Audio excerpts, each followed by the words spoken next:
মশলার সাথে দেশি মুরগি খাওয়ার একটা অন্যরকম স্বাদ আছে। আসসালামু আলাইকুম এভরিওয়ান, আপনারা দেখছেন সুমাইয়াস কিচেন। আজকে আপনাদের সাথে শেয়ার করব সম্পূর্ণ দেশি মুরগির একটা রান্না।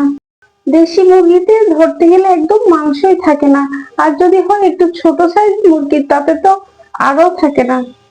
আজকে সেরকমই একটা ছোট সাইজের দেশি মুরগি নিয়েছি রান্না করার জন্য।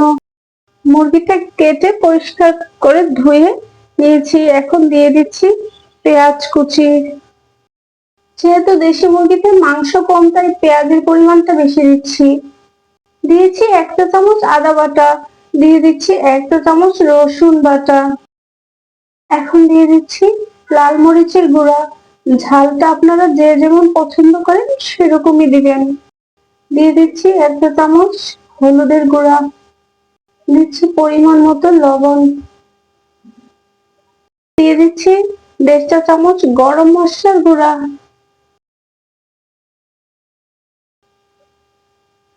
এখন দিয়ে দিচ্ছি সাদা তেল। আসলে দেশি মুরগি রান্নায় তেমন কোনো মাংস থাকে না, তবে মশলা আর ঝোলটাই খেতে যেন ভালো লাগে। কাঁচা সব মশলা দিয়ে মেখে চুলায় চড়িয়ে দেব। সব রকম মশলা দেওয়া হয়ে গেছে। দিয়ে দিচ্ছি কয়েকটা তেজপাতা। এখন ভালো মতো মাখিয়ে নিব। আমার হাত কাটা আছে বলে আমি চামচ দিয়ে মেখে নিচ্ছি, না হয় হাত দিয়ে মাখাতাম। ভালো করে খানিকটা সময় নিয়ে মেখে নিচ্ছি যেন ভালোভাবে মশলাটা মিশে যায়। সুন্দর মতো মাখানোটা হয়ে গেছে। এখন দিয়ে দিচ্ছি ঝোলের জন্য পানি। এটা সবচেয়ে সহজ পদ্ধতিতে রান্না, আর খাবারের টেস্টও ভালো হয়। একেবারে সব মাখিয়ে দিয়ে পানি দিয়ে বসিয়ে দিব।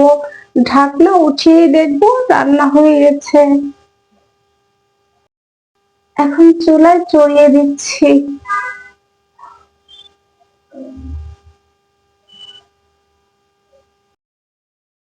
চুলায় বসিয়ে দিয়েছি। এখন চুলার আঁচটা মাঝারি করে দিয়ে ঢেকে দিয়ে দিচ্ছি।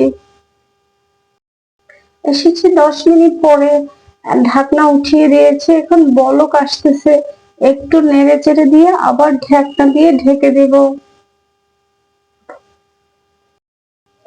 30 থেকে 40 মিনিট লাগবে সেদ্ধ হতে।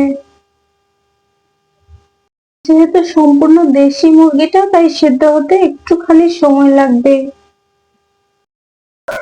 ঢাকনা উঠিয়ে একটু নেড়ে চেড়ে দিচ্ছি যেন মশলাটা কোথাও লেগে না যায়। চলে এসেছে 30 মিনিট পর, অনেকটা রান্না হয়ে গেছে। যেহেতু ঝোলটা ভারী হয়ে এসেছে, রান্না প্রায় হয়ে গেছে। মাংসটা প্রায় সেদ্ধ হয়ে গেছে। এখন দিয়ে দিয়েছি কয়েকটা সেদ্ধ ডিম। চলে এসেছি রান্নার প্রায় শেষ পর্যায়ে। দেখুন কত সুন্দর ঝোলটা মাখা মাখা হয়েছে। রান্না আমার হয়ে গেছে, এখন শুধু পরিবেশন করার পালা। দেশি মুরগির এই রেসিপিটা কেমন লেগেছে কমেন্টে জানাবেন। দেখা হবে পরের কোনো রেসিপি নিয়ে। ভালো থাকেন, সুস্থ থাকেন। আল্লাহ হাফেজ।